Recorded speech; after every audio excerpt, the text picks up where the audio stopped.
I'm Joel Miller. And I'm Jamey Bennett. And this is Bad Books of the Bible. It's a podcast about a collection of books with a curious pedigree and an even stranger legacy. Today's episode contains a reading from the Wisdom of Solomon, read by Father Alexis Kouri, host of Daily Orthodox Scriptures on Ancient Faith Radio. The Wisdom of Solomon, Chapter 15. But you, our God, are kind, true, patient, and govern all things in mercy. For even if we sin, we belong to you and know your might. But we will not sin, because we know that we are counted as belonging to you. For to know you is complete righteousness, and to know your might is the root of immortality. For neither have the evil practices of human art deceived us, nor a form stained with diverse colors the barren labor of painting, whose appearance creates a desire in fools that longs for the lifeless form of a dead image. Lovers of evil things and fit for such objects of hope are those who either make or desire or worship them. For even when a potter compresses soft earth, he laboriously forms each vessel for our service, but he models from the same clay both vessels that serve clean uses, and likewise those to the contrary. But what will be the function of one or the other is the decision of the craftsman. So working evil, he forms a worthless god from the same clay. He who a little while before was made from the earth, and in a short while returns to the earth from which he was taken, when the soul that was loaned to him is demanded in return at death. But he is not concerned that he is about to be sick, or that his life will be ending shortly. So he competes with goldsmiths and melters of silver, and imitates bronze workers. And he considers it a glory that he forms false gods. His heart is ashes, and his hope as cheap as dirt. And his life is more dishonored than his clay, because he disregards the one who formed him, and who inspired him with an operative soul, and breathed into him a life-giving spirit. But he considered our life to be a plaything, and life a festival held for profit. For he says, one must make a living however one can, even by evil means. For this man, more than all others, knows that he sins when he fabricates from earthly matter easily broken vessels and carved images. Yet more foolish and infantile are the enemies who oppressed your people, because they thought that all the idols of the nations were gods, though these have neither the use of their eyes for vision, nor noses for inhaling air, nor ears to hear with, nor fingers on their hands for touching, and their feet are useless for walking, for a man made them, and he whose spirit is borrowed formed them. For no man can form a god like himself. A man who works a dead thing with lawless hands is mortal, for he is better than his objects of worship, because he is alive, but they never are. The enemies of your people worship the most hateful animals, for they are worse than all others in stupidity.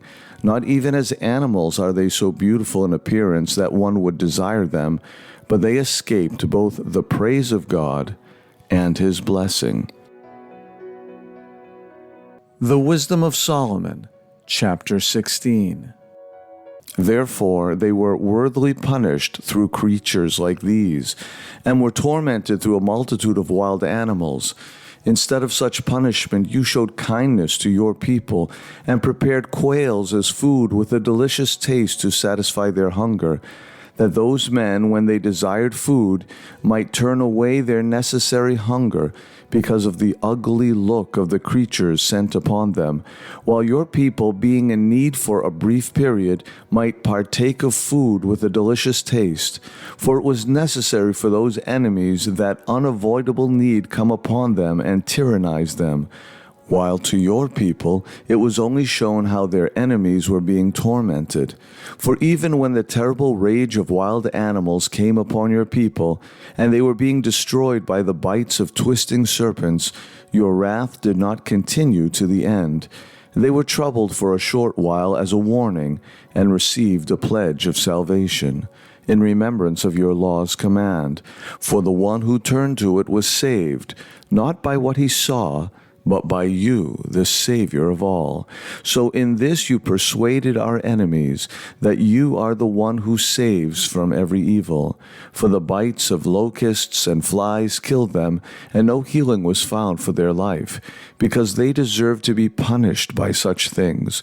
But the teeth of poisonous serpents did not overcome your children, for your mercy came to their aid and healed them. For they were goaded to remind them of your oracles, and were quickly saved, lest they should fall into deep forgetfulness, and be continually unmindful of your kindness. For neither herb nor medicinal plaster healed them, but it was your word, O Lord, which heals all men. For you have authority over life and death, and bring men down to the gates of Hades, and lead them back again. A man in his malice kills another, but he cannot bring back a departed spirit, nor return a soul that is taken. To escape from your hand is impossible, for the ungodly who refused to know you were flogged by the strength of your arm. They were pursued by rains, hail, and thunderstorms, and consumed by fire. For the fire, very contrary to expectation, was more effective in the water, which extinguishes everything. For the world is a defender of the righteous. For at one time the flame was subdued, that it might not burn up the creatures sent against the ungodly. But seeing this, they might know that they were struck by the judgment of God. And at another time, even underwater, the flame burned more intensely than fire, to destroy the harvest of the unrighteous land. Instead of these things, you fed your people the food of angels, and without their labor you provided them with ready-made bread from heaven, fitting for every pleasure and suitable to every taste. For your provision manifested sweetness toward your people, and the bread served the need of those who took it, and changed to what one wished. Snow and ice endured fire without melting, so they might know that fire destroyed the harvest of their enemies, the fire that burned in the hail, and flashed like lightning in the rain. Again, that fire which forgot its own natural power, that the righteous might be fed. For the creation serves you who made it, and increases its intensity to punish the unrighteous, but in kindness relaxes itself on behalf of those who trust in you. Therefore also at that time it explored as though in a mine your all-nourishing bounty, and served the will of those who supplicated you, that your children whom you loved, O Lord, might learn that it is not the production of crops that feeds man, but your word that maintains those who believe in you. For what was not destroyed by fire was melted when simply warmed by a small ray of the sun, to make it known that one must get up before sunrise to give you thanks, and to intercede before you at the dawning of the light. For the hope of an unthankful man will melt like the wintry frost, and flow away like useless water. Thanks for listening to today's reading. Father Alexis Kouri's podcast, Daily Orthodox Scriptures, can be heard on Ancient Faith Radio. You can find our podcast, along with show notes, our mailing list, our Twitter feed, and our Ancient Faith homepage, all linked at badbooksofthebible.com. I'm Jamey Bennett. And I'm Joel Miller. And you've been listening to Bad Books of the Bible, a production of Ancient Faith Radio.